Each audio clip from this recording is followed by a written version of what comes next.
So hello welcome everyone. Wireless classes के एक new video में आप सभी का वेलकम है। और आज का जो क्लास रहने वाला है आप सभी का कंप्यूटर का क्लास 10th का चैप्टर नंबर जो 5 है, एरे का इंट्रोडक्शन, सिंगल डायमेंशनल एरे एवं डबल डायमेंशनल एरे। ठीक है, ये आपका चैप्टर का नाम है। आज हम देखने वाले हैं 2D, जो आपका 2 डायमेंशनल एरे होता है उसका हम लोग किस प्रकार डिक्लेरेशन करते हैं, उसको हम किस प्रकार लिखते हैं। डिक्लेरेशन का मतलब क्या होता है, हम उसको किस प्रकार डिक्लेयर करेंगे, उसको हम किस प्रकार लिखते हैं इन प्रोग्राम। ठीक है, प्रोग्राम में हम उसको किस प्रकार लिखेंगे स्टेप बाय स्टेप, उसके क्या क्या स्टेप्स हैं प्रोग्राम को लिखने के लिए, डिक्लेयर करने के लिए, किसके 2 डायमेंशनल एरे के। सो प्रीवियस क्लासेस में मैंने आपको बता दिया था। सबसे पहले तो हमने देखा था एरे क्या होता है, एरे में एलिमेंट्स क्या होते हैं, एरे को हम लोग किस प्रकार डिक्लेयर करते हैं, एरे को हम लोग किस प्रकार इनिशियलाइज करते हैं। फिर उसके बाद हमने पढ़ा था अबाउट 2 डायमेंशनल एरे के बारे में, उसका इंट्रोडक्शन पार्ट, डिफिनेशन, कॉन्सेप्ट।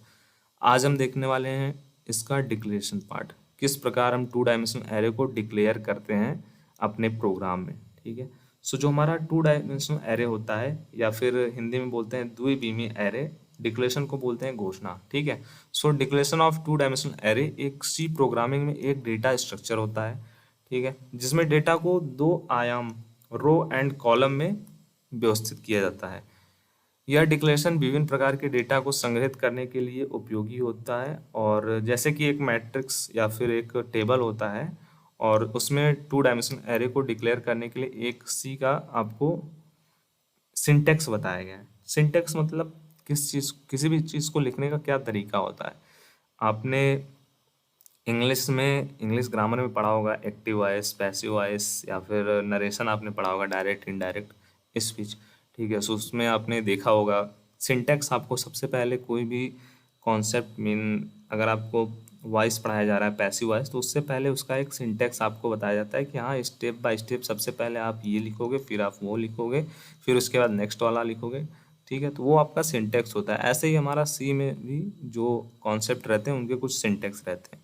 सो डिक्लेरेशन का जो सिंटेक्स है वो किस प्रकार रहता है, सबसे पहले हमारा हेडर फाइल रहता है। ठीक है, फिर उसके बाद हेडर फाइल ये है हमारा इंक्लूड stdio.h। इसमें क्या रहती हैं, इसमें जो प्री डिफाइंड फंक्शंस होती हैं, प्री डिफाइंड लाइब्रेरीज होती हैं, वो अवेलेबल रहती हैं। ठीक है, हमारे सिस्टम में ये ले लेता है।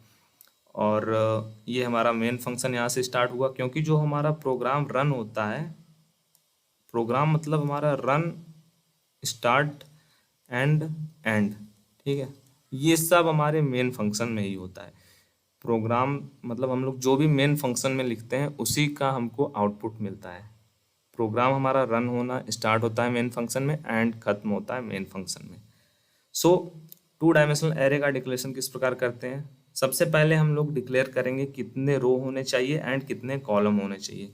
सबसे पहले हमको ये पता होना चाहिए, क्यों, क्योंकि जो 2 डायमेंशनल एरे होता है उसमें हमको ये फीचर दिया जाता है, ये परमिशन दिया जाता है कि आप अपना जो डेटा है, अपना जो एलिमेंट है, उसको आप रो एंड कॉलम में व्यवस्थित कर सकते हो हमारे माध्यम से। तो हम लोग उसका यूज़ करेंगे अगर उन्होंने ये फीचर दिया है, नहीं तो हम 1 डायमेंशनल एरे का यूज़ नहीं करते, टू डी का क्यों करते। ठीक है, सो इस फीचर का यूज़ हम लोग करेंगे। सबसे पहले हम लोग डिक्लेयर करेंगे कि हमारे पास कितने रो हैं एंड कितने कॉलम हैं। तो देखो यहाँ पे सबसे पहले इंटीजर लिखा है। इंटीजर मतलब डेटा का टाइप है, किस प्रकार का हम लोग डेटा स्टोर कर रहे हैं। सो हम लोग स्टोर कर रहे हैं इंटीजर टाइप का डेटा, एंड रो है, रो कितने हैं 3 हैं, एंड उसके बाद नेक्स्ट रो कॉलम है।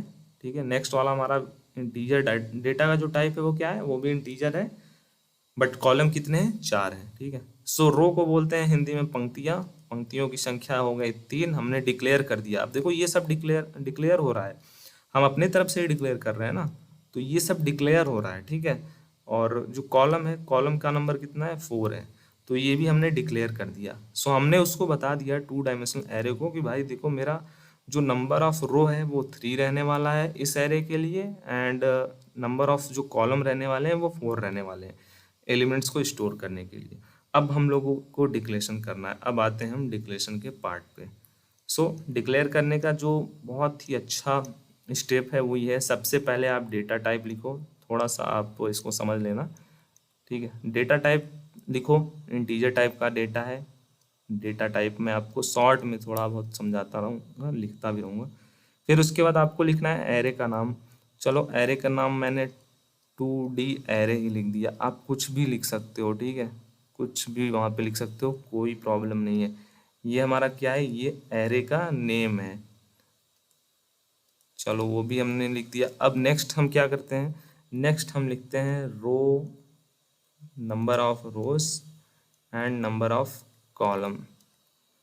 ठीक है, number of row and number of column, number of row and number of column, number of row and ये हमारा नंबर ऑफ कॉलम हो गया।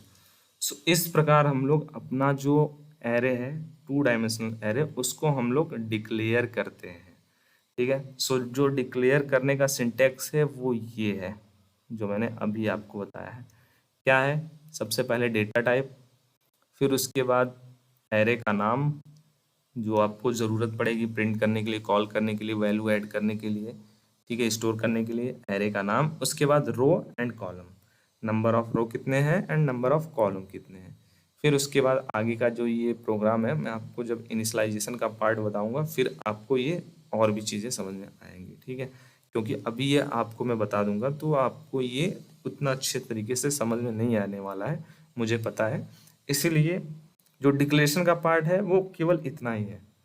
ठीक है, इसीलिए मैंने आपको केवल डिक्लेरेशन का पार्ट बता दिया। एक बार और अगर आपको चाहिए तो मैं रिपीट कर सकता हूँ कैसे आप इसको डिक्लेयर करोगे। ठीक है, डिक्लेयर का मतलब क्या होता है, डिक्लेयर का मतलब होता है लिखने का तरीका।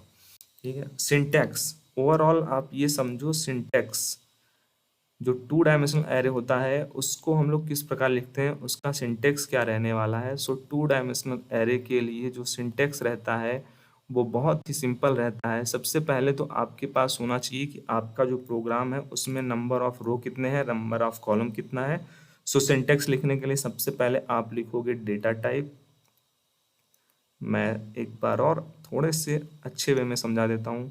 डेटा टाइप आप लिखोगे, फिर उसके बाद आप लिखोगे एरे का नाम, एरे नेम भी लिख दिया।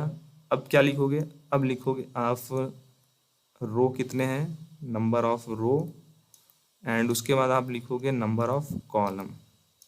ठीक है, अब चलिए बनाते हैं इसको अपने प्रोग्रामिंग लैंग्वेज में, कैसे आप लिखोगे। ठीक है, सो कैसे डिक्लेरेशन करोगे, डेटा टाइप इंटीजर लिख दिया, एरे नेम चलो मैंने अपना ही नाम लिख दिया HARSH। ठीक है, अब number of row 5, number of column 6। ठीक है, अब ये क्या हो गया, ये हमारा एक प्रकार का 2D एरे है। 2D एरे का डिक्लेरेशन है, ये केवल डिक्लेरेशन है। ठीक है, 2D एरे का आप कह लो सिंटेक्स है या फिर डिक्लेरेशन है।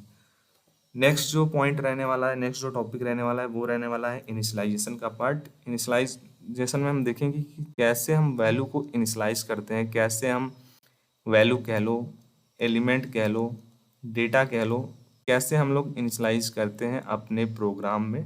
ठीक है, सो वो आपको मैं नेक्स्ट क्लास में बताऊंगा। एक एक जो टॉपिक है, एक दो टॉपिक आपको एक क्लास में पढ़ाया जाता है, जिससे आप उसका रिवीजन करिए, नोट्स बना लीजिए खुद से, क्योंकि आप खुद से बनाओगे ना वो आपके लिए ज़्यादा हेल्पफुल रहेगा। नोट्स रिवीजन करिए, जो भी डाउट आता है डाउट को आप कमेंट बॉक्स के थ्रू आप कमेंट करिए, और 101% आपके जो क्वेरीज रहेंगे उसको सॉल्व किया जाता है।